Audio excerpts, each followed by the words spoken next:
매수 주문이 체결되었습니다. 매도 주문이 체결되었습니다. 매도 주문이 체결되었습니다. 매도 주문이 체결되었습니다. 아, 20만 원으로 시작하셨네요, 처음에? 요거는 6월 달에 계좌 개설 이벤트가 있어요.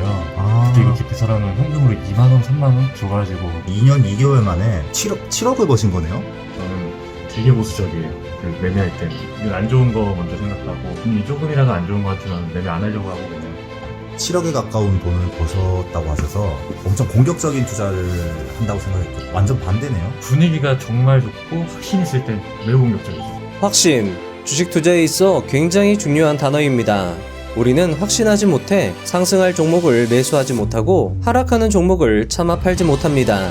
하지만 확신이 있다면 고민 없이 매수할 수 있고 큰 비중을 실어 큰 수익을 낼 수 있습니다. 월가의 전설 피터 린치는 이렇게 말했습니다. 주식시장은 확신을 요구하며 확신이 없는 사람들은 반드시 희생된다. 젊은 대학생 만주 트레이더 역시 확신으로 고생합니다. 확신 없는 투자로 뼈아픈 실패를 맛보았고 노력 끝에 확신을 갖는 투자법을 터득합니다. 그리고 이 책을 통해 그 과정을 공유하고 있습니다. 오늘 영상에서 딱 하나만 얻어가셨으면 합니다. 바로 주식 투자에서 확신을 갖는 법입니다. 여러분들만의 확신을 가질 수 있다면 분명 여러분들은 주식시장에서 희생되지 않고 살아남아 짜릿한 수익과 큰 부를 누릴 수 있을 것입니다. 어떻게 하면 난 확신을 가질 수 있을까? 이 생각에 집중하며 영상을 시청해 주시기 바랍니다. 만약 확신을 갖는 방법을 깨달아 그 방법을 실천하실 각오가 되신다면 오늘 시간은 분명 값질 것이라 확신합니다.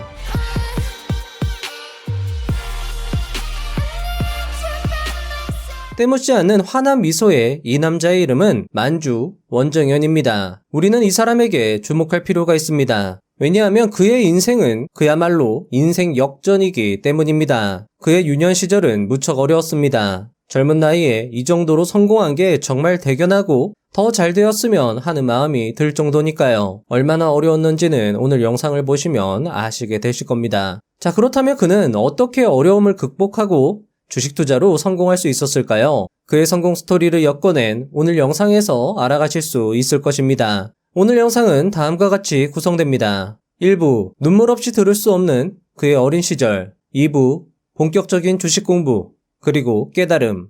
3부, 짝꿍 매매가 주력이 되다.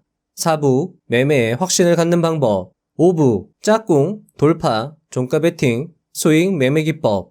그리고 오늘 영상의 하이라이트는 4부, 매매에 확신을 갖는 방법이라 할 수 있을 것입니다. 하지만 저는 모든 영상을 시청하실 것을 추천드립니다. 아무리 팥이 붕어빵의 핵심이라 하지만 우리는 팥만 먹지 않으니까요. 역시 같은 이유로 이 책을 매수하시고 보유하신 후 꼼꼼히 읽어보실 것을 추천드립니다. 아무리 영상이 좋아도 책을 따라갈 순 없으니까요. 참고로 만주님은 책의 수익금 전액을 기부한다고 합니다. 게다가 이 책은 적재적소에 영상 QR코드를 배치하여 만주님의 매매를 시청할 수 있도록 하였습니다. 확실히 매매를 실제로 보면서 책을 보시면 더 도움이 될 거라 생각이 됩니다. 서론이 길었습니다. 그의 성공 스토리는 우리의 성공 투자에 피가 되고 살이 될 것입니다. 영상 시작해 보도록 하겠습니다.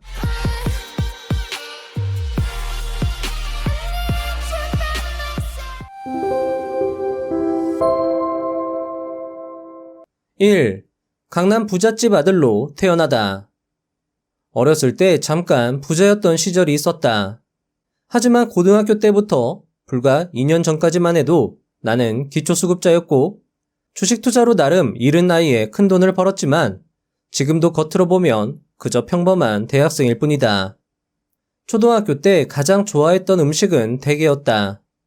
부모님께 대게가 먹고 싶다고 말하면 근사한 식당에서 배부를 때까지 먹게 해주셨다.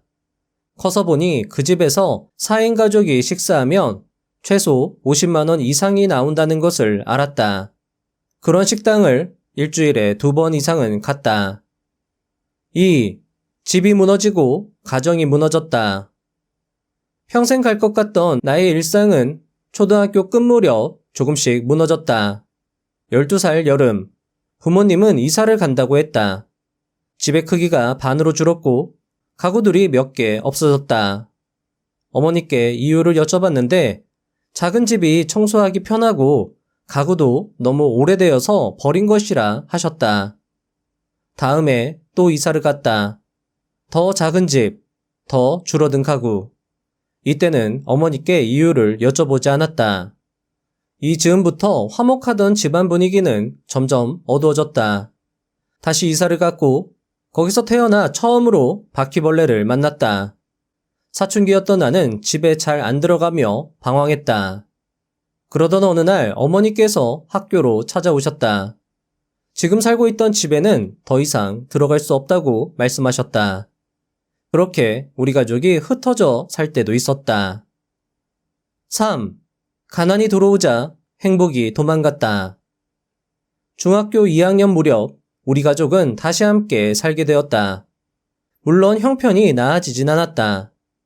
용돈은커녕 교통비도 거의 받지 못했다. 그때부터 나는 아르바이트에 힘썼다. 고등학생이 되니 음식점, 편의점에서 일을 할 수 있었다. 힘들긴 했지만 매달 80만 원씩 받는 월급은 소중하고 뿌듯했다. 하지만 그때 인생에서 큰 선택을 하게 되는 사건이 발생했다. 저녁 늦은 시간, 학교 수업과 아르바이트를 모두 마치고 지친 몸을 이끌고 집에 들어가는 길이었다. 우리 집은 빌라촌 한가운데 어둡고 조용한 길에 위치했다. 유독 조용했던 그날, 갑자기 큰 소리가 들리기 시작했다. 소리 지르는 소리, 물건 깨지는 소리. 측은한 마음이 들었다. 그 집의 아이가 정말 불쌍하다고 생각했다. 그렇게 집에 도착할 때까지 싸움은 계속되었고 집 앞에 와서야 그 집이 우리 집이라는 것을 알게 되었다.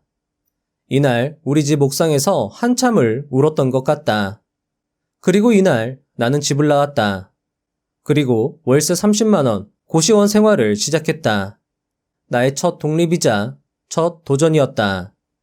자, 방송을 보면 항상 밝게 웃고 차분했던 저자였는데 이런 고생을 어린 나이에 했다는 것이 참 가슴이 아팠습니다. 이 부분은 책으로 저자의 이야기를 직접 들어보시면 좋을 것 같습니다. 그는 고등학교 때부터 기초생활수급자로 계속 생활을 해나갑니다. 그런데 어떻게 갑자기 주식 투자를 시작해서 단기간에 큰 부를 이룰 수 있게 된 것일까요? 저자의 이야기를 들어보겠습니다. 4. 단돈 3만 원이 인생을 바꾸다. 가난이 싫었다. 당연히 넉넉한 삶을 원했다. 하지만 현실은 쉽지 않았다. 아무리 열심히 아르바이트를 해도 생활은 크게 나아지지 않았다. 계속 이렇게 살 수 없다. 새로운 대책이 필요하다고 생각하고 있던 차에 눈에 띄는 것이 있었다. 학교 복도에 붙어있던 포스터였다. 어느 증권사에서 계좌만 개설해도 3만 원을 준다는 내용이었다. 당시 3만 원은 내가 3시간 일해야 벌 수 있는 돈이었다. 마다할 이유가 없었고 그렇게 내 주식 인생이 시작되었다. 증권 계좌를 개설한 김에 주식을 사보기로 했다. 3만 원으로 살 수 있는 주식이 거의 없어 좀 더 계좌를 채워 넣었다. 그렇게 이 종목, 저 종목 매수하여 하루 몇천 원씩 버는 날이 있었다. 너무 신기했다. 처음으로 돈을 버는 경험을 했고 그 경험이 너무 재밌었다. 돈을 더 모으기로 결심했다. 하지만 빠듯한 생활에 돈이 모이지 않았다. 그래도 주식이 너무 하고 싶어 나는 결국 카드를 만들어 100만 원 리볼빙을 받았다.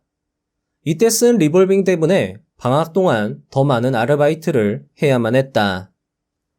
5. 중요합니다. 본격적인 주식 공부 그리고 깨달음. 저자는 자신의 첫 번째 스승님으로부터 배운 교훈, 깨달음을 책에 기술하고 있습니다. 이 교훈과 깨달음으로 지금의 만주라는 트레이더가 탄생한 것 아닐까 생각될 만큼 이번 내용은 중요할 수 있을 것 같습니다. 저자의 이야기를 들어보시죠. 초보 시절 나의 매매는 제대로 된 원칙이 없는 무분별한 매매였다. 하루 운 좋게 10만 원을 벌고 그 수익을 며칠 만에 다 날렸다. 계좌의 손실은 점점 쌓여갔다. 하지만 포기할 수 없었다. 왜냐하면 분명 주식 투자로 돈을 버는 사람들이 있었기 때문이다. 유튜브나 카페를 보면 주식 고수들이 정말 많았다. 순식간에 2천, 3천만 원을 버는 실시간 매매 영상을 업로드하는 분도 있었다. 어느 영상에서는 한 번의 매매로 6천만 원을 버는 모습을 보고 큰 충격을 받았다. 어떻게 확신을 가지고 크게 베팅하여 큰 돈을 벌 수 있는지 정말 알고 싶었다. 그렇게 꾸준히 공부하면서 느낀 점은 다음과 같았다. 먼저 거래대금이 큰 종목들 위주로 매매했고 주가가 우상향하는 종목들 위주로 매매한다는 점을 찾아냈다. 그리고 매물대가 있는 자리에서 조금씩 상승하며 매물대를 넘어서려고 할 때 밑에서부터 조금씩 매수했고 주가가 매물대를 뚫고 올라가면 추가 매수를 하는 불타기 매매를 자주 하신다는 것도 알게 되었다. 특히 종목을 선정하고 처음 매수를 시작할 때는 비중이 작지만 이 종목이 생각했던 흐름을 보이면서 주가가 올라간다면 수익 구간임에도 불구하고 점차 비중을 늘리면서 수익을 더 극대화한다는 점에서 무언가를 깨달았다. 이전까지의 나는 주식을 매수하고 수익이 나면 이 수익금을 잃을까 무서워 홀라당 팔아버리기 바빴다. 그리고 손실이 나면 손실을 확정했을 때 사라져버리는 나의 피 같은 돈이 너무 아까워 주가가 빠질수록 물타기를 하며 손실폭을 키워왔다. 주가가 내 생각과는 완전히 다른 모습으로 움직였음에도 말이다. 그러면서 수익은 겨우 1에서 2만 원만 내고 손실은 10에서 20만 원씩 내고 있으니 당연히 계좌가 점점 말라버리는 것이었다. 6. 바꿔. 그때부터 나의 매매법을 완전히 바꾸기 시작했다. 나의 가장 큰 문제점은 벌 때 조금 벌고 잃을 때 크게 잃는 것이었다. 그래서 나는 스승님처럼 물타기보다 불타기, 즉 주가가 생각대로 상승했을 때 추가 매수하는 매매 위주로 하려고 했다. 하지만 처음부터 쉽게 되지 않았다. 주가가 빠질 때 더 매수하기 편했고 주가가 상승하면 매수하기가 무서웠다. 그래서 상승하는 가격에서 매수 버튼을 도저히 누르지 못할 때가 많았다. 그러다가 주가가 내 생각을 완전히 넘어 광기의 자리까지 크게 상승했을 때에야 비로소 뒤늦게 따라붙었다. 그리고 그 자리는 매우 높은 확률로 고점인 경우가 많았다. 7. 짝꿍을 만나다. 나는 불타기에 어려움을 많이 느꼈다. 그래서 다른 방법이 필요하다고 생각하던 차에 유독 높은 확률로 수익을 내는 매매법을 발견했다. 뒤에서 자세히 얘기할 나의 주력 매매, 짝꿍 매매이다. 짝꿍 매매는 대장주가 강하게 올라가는 타이밍에 맞춰 후속주를 사고 파는 매매다.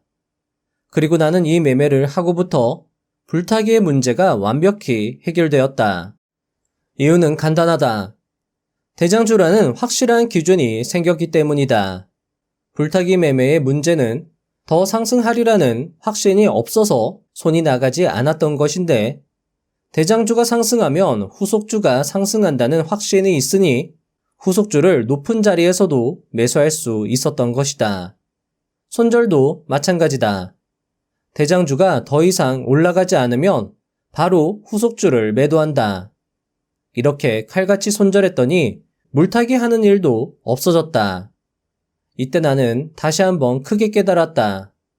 주가가 올라갈 때 확신을 가지고 추가 매수하여 수익을 극대화하고 주가가 빠질 때 칼같이 손절하기 위해서는 정확한 기준이 되는 변수가 필요하다고. 그래서 나의 모든 매매는 확실한 변수가 있을 때만 이루어지게 되었다. 저자는 책에서 자신이 어떤 경험을 했고 어떤 변화를 느낄 수 있었는지 책에서 자세히 기술하고 있습니다. 이런 성장 스토리는 주식 투자를 하시는 분들에게 큰 도움이 될 수 있는 좋은 자료라고 생각이 됩니다. 특히 책에는 저자의 설명을 뒷받침하는 그림 자료가 다수 수록되어 있으니 책을 읽어보시면서 저자의 스킬을 여러분들 것으로 만들어 보시는 것도 좋을 것 같습니다. 8. 한 단계 업그레이드. 주식 고수가 된 지금까지도 주력 매매인 짝꿍 매매법을 습득한 저자인데도 초반에 어려움을 많이 겪었다고 저자는 책에서 고백하고 있습니다.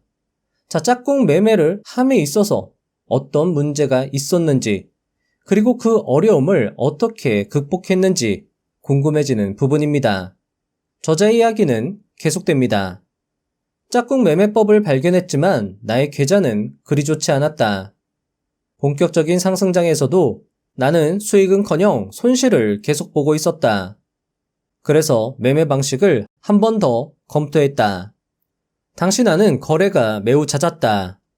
승률은 반반이었지만 수익을 적게 내고 손실은 크게 내서 결과적으로 손실이 누적되는 것이 문제였다.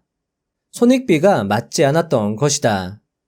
꾸준히 수익을 내는 단타 고수들은 정말 많았기에 나도 할 수 있다고 생각했다. 일단 문제였던 손익비를 뒤집고 싶었다. 수익은 크게 내고 손실은 적게 내고 싶었다. 무엇이 문제인지 정확히 파악할 필요가 있었다.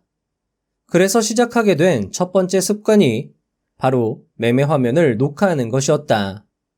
장이 끝나고 나의 매매를 중요한 부분 위주로 쭉 돌려봤다. 그랬더니 내가 어떤 자리에서 손실이 많이 나고 어디에서 수익이 많이 나는지 파악할 수 있게 되었다. 더불어 안 좋은 습관도 몇 가지 발견할 수 있었다. 9. 가장 안 좋았던 나의 습관. 가장 먼저 나의 안 좋은 습관부터 고치려고 했다.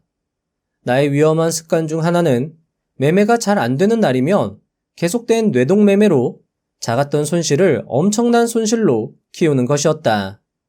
처음엔 내가 그렇게 하고 있다는 사실조차 자각하지 못했다. 하지만 장이 끝난 후 새로운 시선으로 녹화한 영상을 보니 매매 중에는 전혀 느끼지 못한 것들이 보였다. 이외에도 확실한 자리에서 큰 비중을 베팅하여 크게 수익을 낸 좋은 매매나 이상한 자리에서 사서 심리가 무너져 손절을 빠르게 하지 못해 큰 손실이 난 매매 등은 따로 잘라내어 저장해두고 계속 보았다. 잘한 매매를 계속 돌려봄으로써 추후 비슷한 자리에서 겁먹지 않고 더 크게 비중을 실을 수 있도록 내 그릇을 키울 수 있었다. 그리고 잘못한 매매도 다시 돌려봄으로써 같은 실수를 덜 하게 되고 심리가 무너졌을 때 금방 매매를 멈출 수 있었다.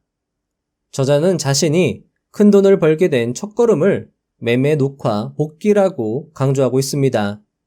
사실 매매 녹화 복기는요, 투자를 하는 사람들이라면 누구나 알고 있는 방법입니다. 하지만 책에서 저자가 생생한 경험을 바탕으로 어떤 식으로 복기를 하고 어떤 점이 좋았는지를 구체적으로 설명을 해주고 있어 이 녹화 매매 복기법이 새롭게 다가오는 것 같아 참 좋았습니다. 그런데 여기서 장중 매매가 어려우신 분들, 특히 직장인, 주부, 대학생 분들에게 녹화 매매 복기법은 사실 공감이 좀 어려울 수 있을 거라 생각이 됩니다. 하지만 다음 이야기는요, 장중 매매가 어려운 투자자 분들에게도 분명 도움이 되는 내용일 것입니다. 어쩌면 앞의 내용보다 다음의 내용이 더 중요할 수 있을 것 같습니다. 저자의 이야기를 함께 들어보시죠. 10. 자, 중요합니다. 매매의 확실한 이유를 갖는 방법. 두 번째로 드린 습관은 가능한 한 매일 매매 일지를 쓰는 것이다. 매일 매매한 종목의 매수와 매도 타점을 올리며 이 종목을 이 자리에서 왜 매수했고 왜 매도했는지에 대한 관점도 같이 작성했다. 이 습관을 통해서 확실한 이유 없이 종목을 매매한 경우 손실이 더 자주 발생하는 것을 파악할 수 있었다. 그리고 이때부터 매매할 때 누군가에게 설명할 수 있을 정도로 확실한 이유가 있을 때만 매매하기로 마음을 먹었다. 그리고 그것을 실천하기 위해 노력하게 되었고 그 노력의 일환이 바로 매매일지 작성이었다. 지금 생각해보면 나를 키운 것은 나의 매매일지였다. 어린 나이치고 많은 트레이더를 만나봤다. 10년도 안 되어 50억을 버신 분, 20년간 꾸준히 매년 수억을 벌고 계신 분, 30년 넘게 매매하며 수천억 원 자산에 이르신 분 등 정말 훌륭한 트레이더를 많이 만나봤다. 그분들에게는 공통점이 있었다. 트레이딩하는 종목과 포지션의 이유에 대해 누구보다 자신있게 설명할 수 있다는 것이다. 그 생각은 특별한 것이 아닌 남들도 할 수 있을 법한 평범한 것들이었다. 그러면서 자신의 생각이 맞을 때 큰 수익을 내고 자신의 생각이 틀릴 때는 누구보다 빠르게 그 사실을 인정하여 작은 손실에 그친다. 가끔 한번 큰 손실을 맞게 되더라도 급하지 않고 느긋하게 그 시련을 이겨내고 결국 다시 차근차근 올라온다는 점이 그분들과 평범한 사람들의 차이다. 매매에 확실한 이유를 갖는 것은 하루아침에 되지 않는다. 꾸준히 매매 일지를 쓰며 왜 손실이 났고 왜 수익이 났는지를 고민하고 연구하고 계속 수익을 크게, 손실을 짧게 가져가는 방법을 찾아 나가다 보면 나만의 확신을 가질 수 있는 이유 있는 매매를 찾게 된다. 저자는 처음에는 매매 일지에 대해서 중요성을 인지하지 못했다고 고백합니다. 하지만 아무리 노력해도 수익이 늘지 않자 매매 일지에 집중해 보자고 결심했고, 그랬더니 내가 잘하는 매매법이 눈에 보였고 그 매매를 주력하여 집중하니 그때부터 수익이 쌓였다고 책에서 말하고 있습니다. 내가 잘하는 매매법이 눈에 보이고 그 잘하는 매매법에 확신을 가지고 매매를 하니까 그때부터 수익은 굉장히 커지고 손실은 작아졌다라고 책에서 강조하고 있는 것이죠. 자, 그러면 매매 일지를 어떻게 작성하는지 여러분들 궁금하실 텐데요. 다음으로 여러분들이 궁금해하시는 저자의 매매 일지 작성법 이야기가 이어집니다. 11. 매매 일지 작성법. 매매 일지를 작성할 때 너무 구체적으로 작성하려고 고생할 필요는 없다. 다음에 중요한 내용만 모두 들어간다면 간단하게 작성해도 된다. 먼저 종목을 매매한 이유는 필수다. 만약 이유를 적을 수 없다면 그 매매는 애초에 잘못된 매매이다. 그리고 잘한 점과 반성할 점이 있다면 그것도 추가하면 된다. 예를 들어 매수는 잘했지만 매도를 원칙대로 하지 않아서 큰 손절을 해야만 했다면 그러한 점을 적으면 된다. 매매 타점이 나와 있는 차트와 수익, 손실 금액도 함께 첨부하면 나중에 다시 공부할 때 더 도움이 될 것이다. 매매 일지를 작성하는데 자, 여러분들 가장 중요한 것 저자가 강조하고 있습니다. 매매 일지를 작성할 때 가장 중요한 것은 내용의 양이나 퀄리티가 아닌 꾸준함이다. 자, 저자는요, 매매 일지 작성을 책에서 매우 강조하고 있습니다. 매수 이유, 잘한 점, 못한 점, 일단 딱 3가지만 여러분들 매일 써보는 것부터 시작해보시면 어떨까요? 이렇게 간단한 작업으로 큰 수익을 낼 수 있었다고 저자는 강조하니까 꼭 여러분들도 해보시면 좋을 것 같습니다. 그리고 매수 이유, 잘한 점, 못한 점을 써보시다가 조금 이제 이 3가지가 자, 여러분들 간단하게 하셔야 됩니다. 너무 복잡하게 하면 매일 할 수가 없어요. 매일 하는 게 중요하다. 꾸준함이 중요하다. 양보다 질보다 꾸준함이 중요하다라고 했으니까 요 3가지만 해보시고요. 이게 이제 익숙해졌다라고 하면 저자가 이야기했던 것처럼 매매 타점이 나와 있는 차트 그리고 수익, 손실까지도 첨부를 하시면 더 투자가 나아질 수 있겠죠. 12. 자, 중요합니다. 짝꿍 매매법. 자, 이제부터 저자의 매매법과 관련된 이야기입니다. 저자의 주력 매매 기법인 짝꿍 매매부터 종가 베팅까지 저자의 노하우를 배워가셨으면 합니다. 저자의 이야기를 들어보시죠.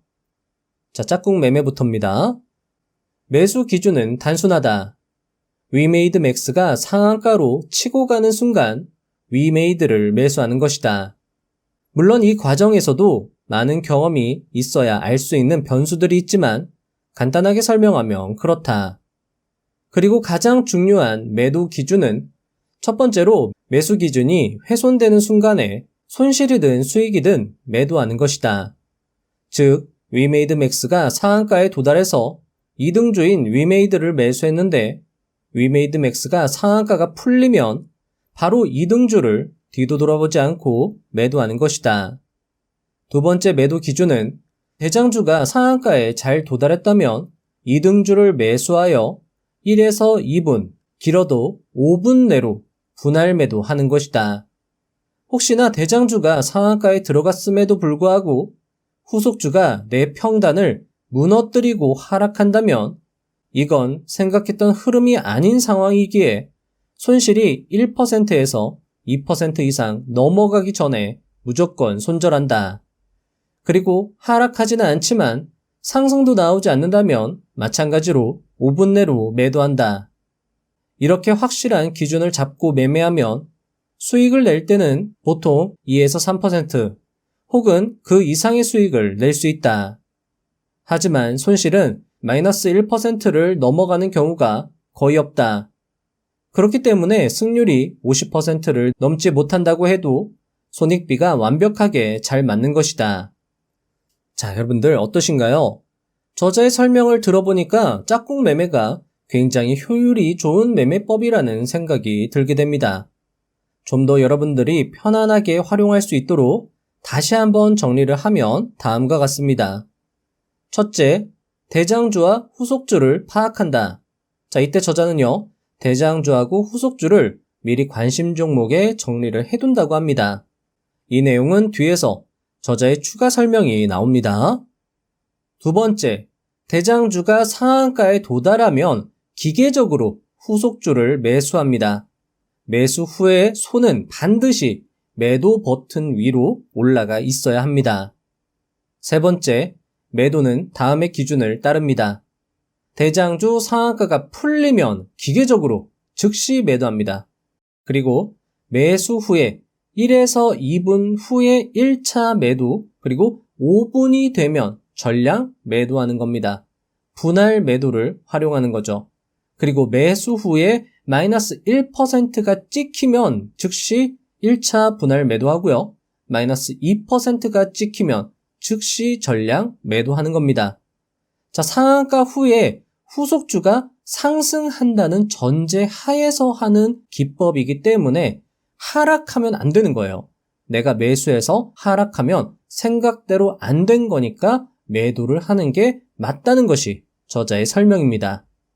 자, 앞에 인트로 영상에서 보신 것처럼 이런 호가 매매창을 사용하셔도 좋지만 키움증권의 0312 주식 쾌속 주문창을 활용해서 간단하게 이런 식으로 만들어서 대장주가 상한가 가는 거 보자마자 여기에 이런 식으로 바로 클릭 한 번으로 매수하고 매도할 수 있도록 만들어 두면 더 도움이 될 것 같습니다. 자, 여기 보시면 창 오른쪽 위에 톱니바퀴가 있어요. 요거를 눌러서 여기를 세부 설정하실 수 있는데요. 여러분들이 소량으로 연습해 보시면서 이런 매수자리와 매도자리 그리고 퍼센테이지 조정을 하시면 좋을 것 같습니다.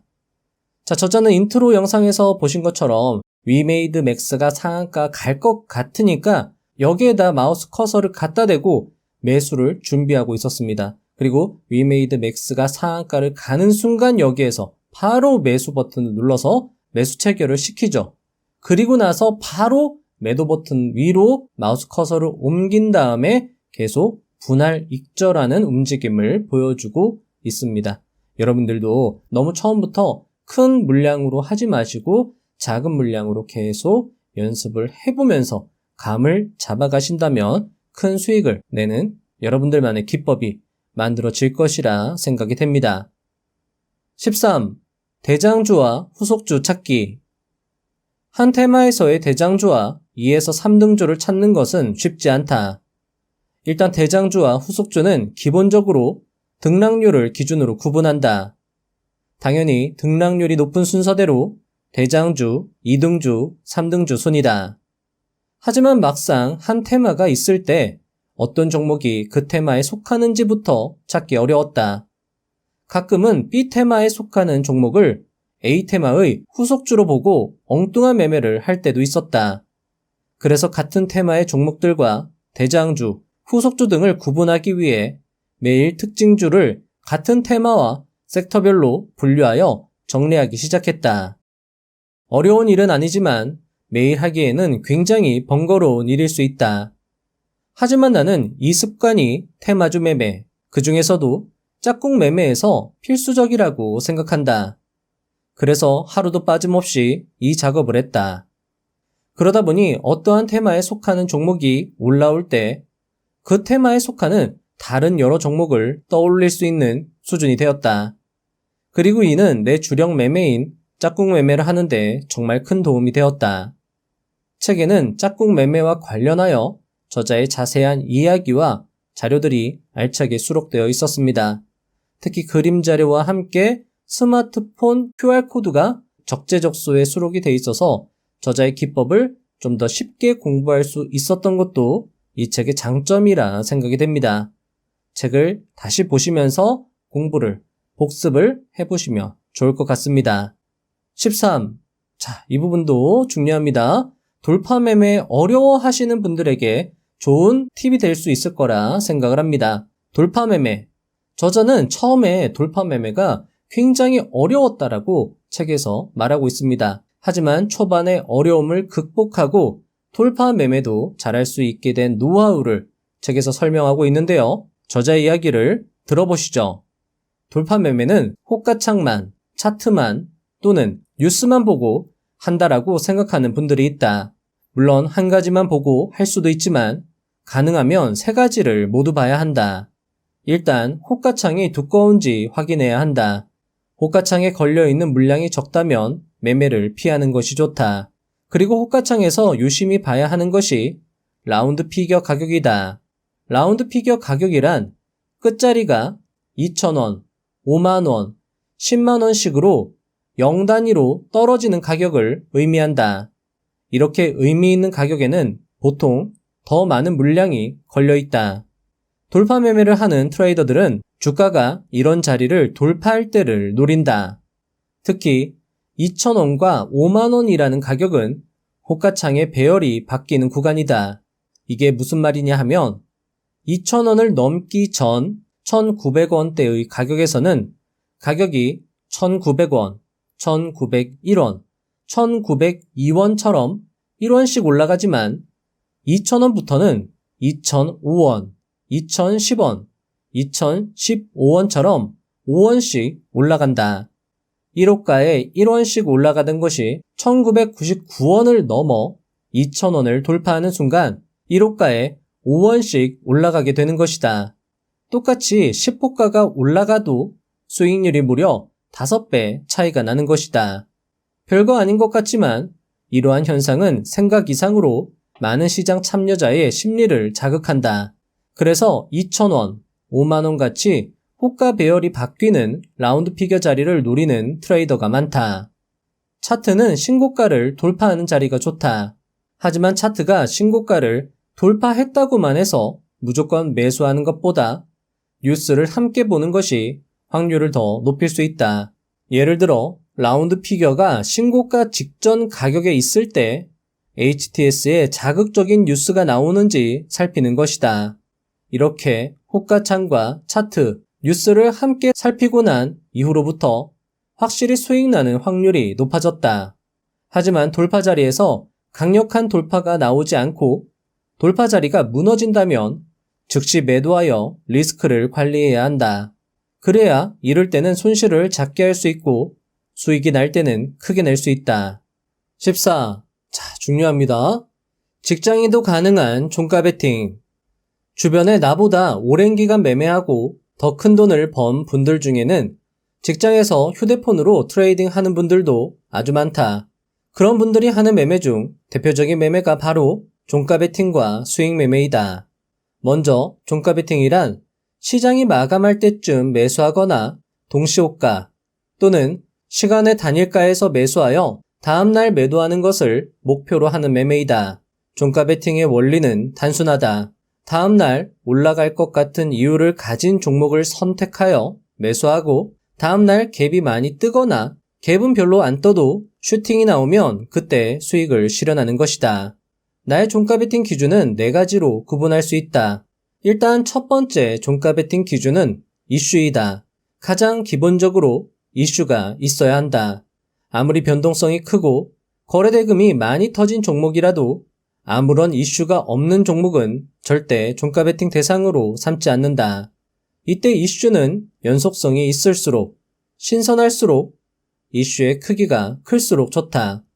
조금 더 부연하자면 연속성이란 자주 뉴스에 언급되고 여러 사이트에 언급되는 이슈이다. 이런 내용일수록 사람들의 관심이 커질 수 있다. 신선하다는 것은 너무 자주 다뤄졌던 이슈가 아닌 새로운 것을 말한다. 이슈의 크기는 세계적인 이슈, 국내 이슈, 기업 개별 이슈로 구분할 수 있다. 당연히 세계적인 이슈일수록 더 좋다. 두 번째 종가 베팅의 기준은 차트이다. 차트는 절대적 기준은 되지 않지만 좋은 자리라면 가산점을 부여하는 경우가 있다. 예를 들어 신고가 근처에 위치인 경우, 큰 거래대금이 터진 경우 등의 가산점을 줄 수 있다. 세 번째 베팅 기준은 수급이다. 프로그램, 외인, 기관의 수급을 체크하는데 한 주체의 수급이 꾸준하게 이어지는 경우 가산점을 준다. 마지막으로 시장의 분위기이다. 지수가 연이어 하락세를 나타내거나 장중에 미국 선물 지수가 계속 하락하는 경우에는 지수의 영향을 많이 받는 종목은 대상에서 제외한다. 예를 들어 우리나라 증시가 2% 이상 하락 중인데 미국 선물마저 1% 이상 하락 중인 경우 지수와 관련된 섹터, 즉 반도체, 2차 전지 등의 섹터에서는 종가 베팅을 하지 않는다. 만약 베팅한다 해도 비중을 많이 줄여서 진행한다. 그렇다면 종가 베팅의 매도 기준은 어떻게 잡을까? 나는 대부분의 경우 종가 베팅으로 매수한 종목은 다음날 오전에 모두 매도하는 편이다. 왜냐하면 내가 매수하는 종목들은 이슈도 있고 그날 시장의 관심을 많이 받은 종목들이 대다수여서 다음날 오전부터 큰 변동성이 나올 확률이 높기 때문이다. 하지만 생각과 다르게 다음날 갭이 뜨지 않거나 장 시작 후 지속해서 하락한다면 손절이 필수다. 종가 베팅은 비중 조절이 중요하다. 어쩌다 한 번씩 맞을 수 있는 큰 갭하락이 있을 수 있기 때문이다. 따라서 그런 하락에 크게 타격이 없을 정도의 비중만 들어간다.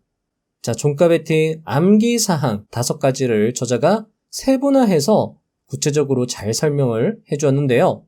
자, 이슈, 차트, 수급, 시장 분위기, 비중 이 5가지를 항상 염두에 두고 종가 베팅을 하신다면 수익 확률을 더 높일 수 있을 거라 생각이 됩니다.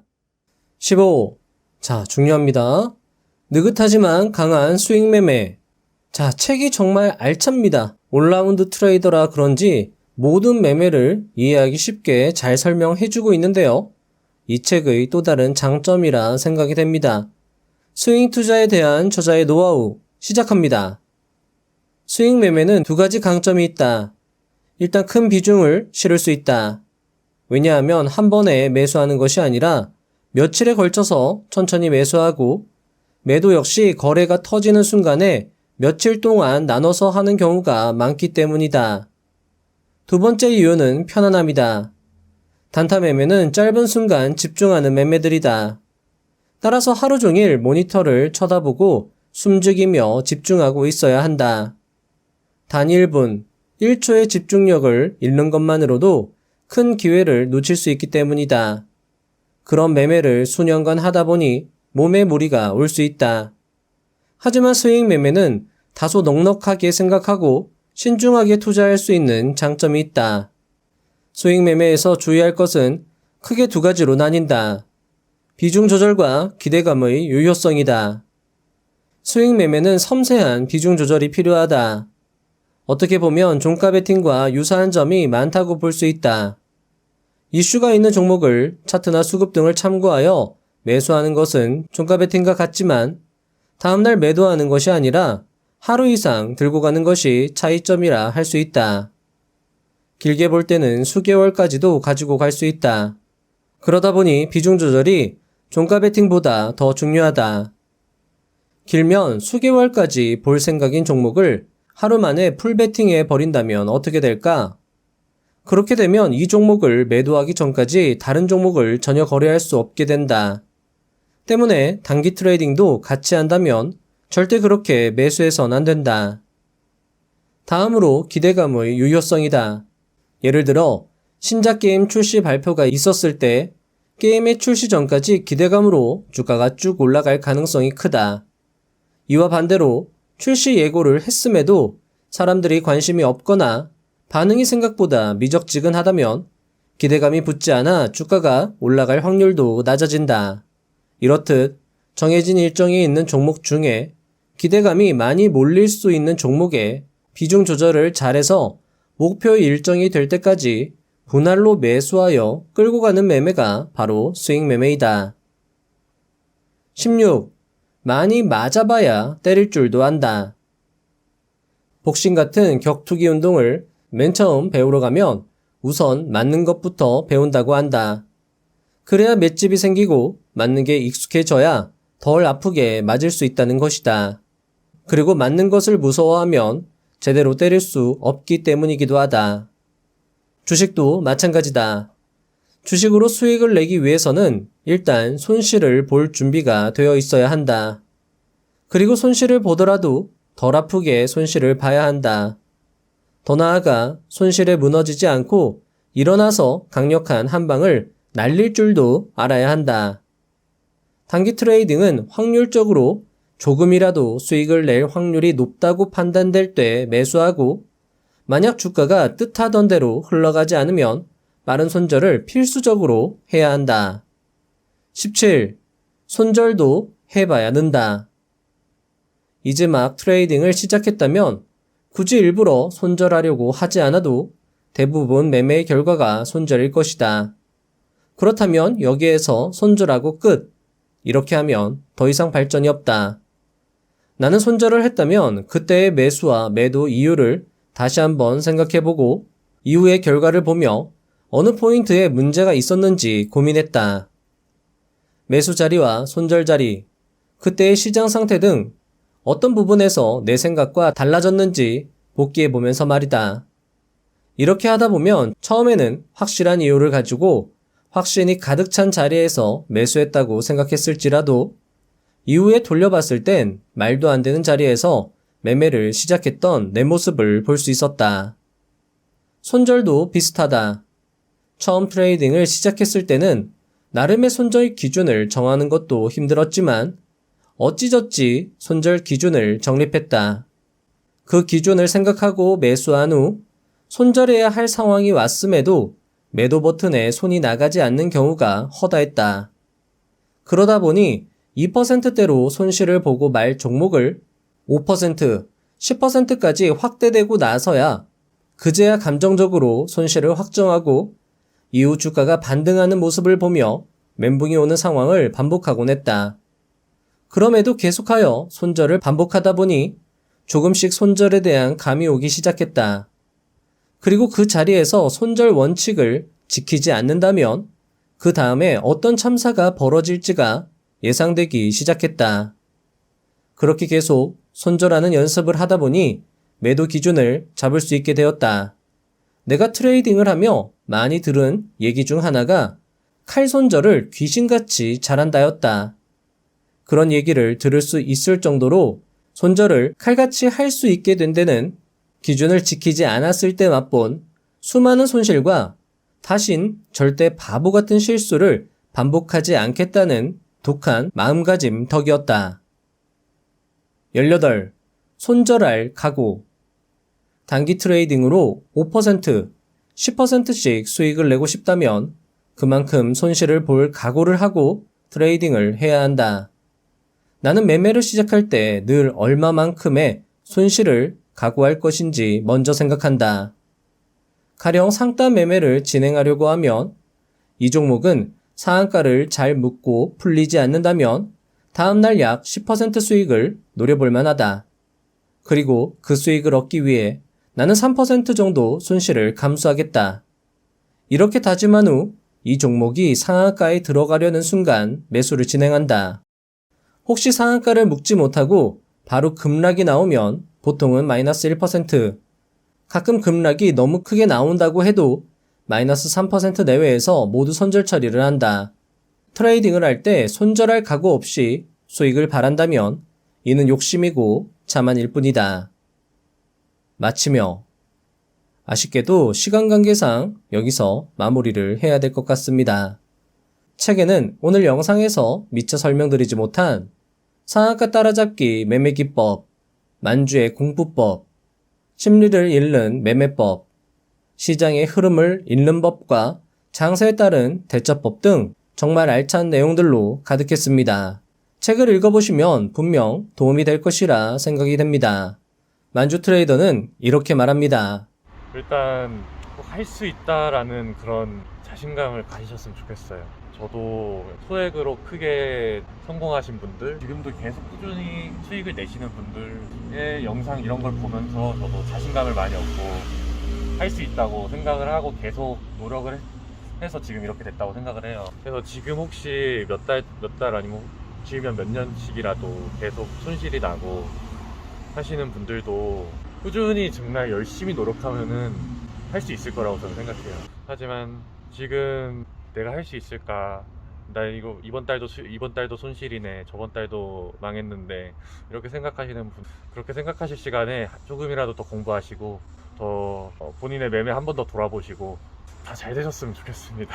네. 저 역시 여러분들도 분명 할 수 있다고 생각합니다. 공부하고 실천하고 노력하면 분명 할 수 있을 것이고, 지금까지 이 영상을 끝까지 시청하고 계신 여러분들은 그런 자질 역시 충분하다 할 수 있을 것입니다. 그러니 포기하지 마시고 꾸준히 과정을 즐기시면서 앞으로 나아가시면 좋겠습니다. 그 과정 뒤에서 부자의 서원 채널은 응원드리고 도움드리기 위해 최선을 다할 것입니다.